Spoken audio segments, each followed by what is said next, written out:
The Prophet ﷺ said that when the believer is placed into their grave and they hear the final footsteps of their family leaving, the punishment comes. And as the punishment comes from above, your prayer stands up and it puts its hand up and says, "Ma qibali madkhal." You will not pass through me. So the prayer guards your head. And then the punishment comes to you from your right side. And the Prophet ﷺ said, your siyam, your fasting rises and stands guard and says, "Ma qibali madkhal." You will not pass through me.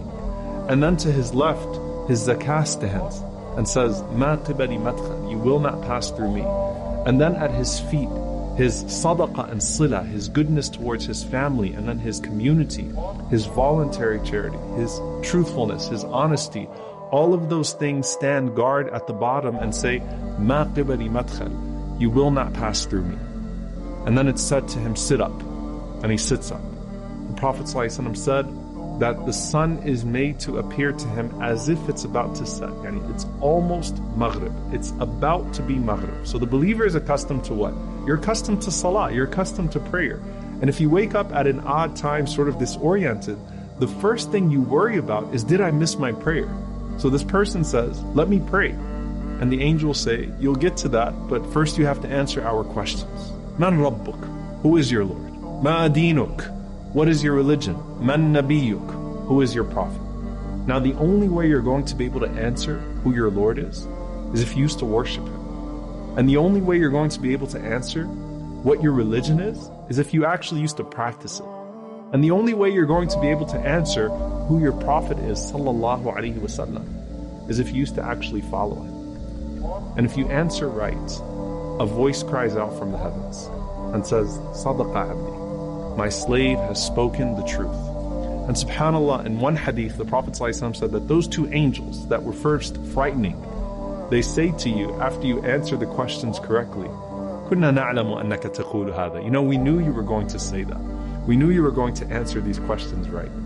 And Allah subhanahu wa ta'ala then calls out, supply him with the furnishings from Jannah. Clothe him from the clothes of paradise. Open for him a gate to paradise so that some of its fragrance comes to him in his grave. And then his grave is expanded for him as far as his eye can see. And then at that point, you are laying in the clothes of Jannah with a window to Jannah. And everything starts to feel like Jannah, starts to feel like paradise. This visitor comes to you, and this visitor has this beautiful face, has these fine clothes, and has this pleasant scent. And he says to you, "Abshir billadhi yasurruk, hadha yawmuka alladhi kunta tu'ad." Glad tidings of that which will bring you happiness. This is your day which you were promised. And so the deceased says, "Man ant? Who are you? فَوَجْهُكَ الْوَجْهِ يَجِيءُ بِالْخَيْرِ." That face of yours is only going to be a face that brings good news.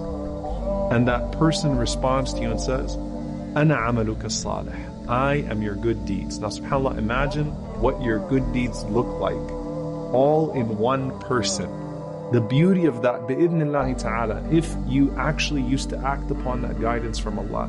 What does your Quran, your prayer, your fasting, your charity all look like in the form of one person saying to you, "I am your good deeds, and I'm here to give you good news."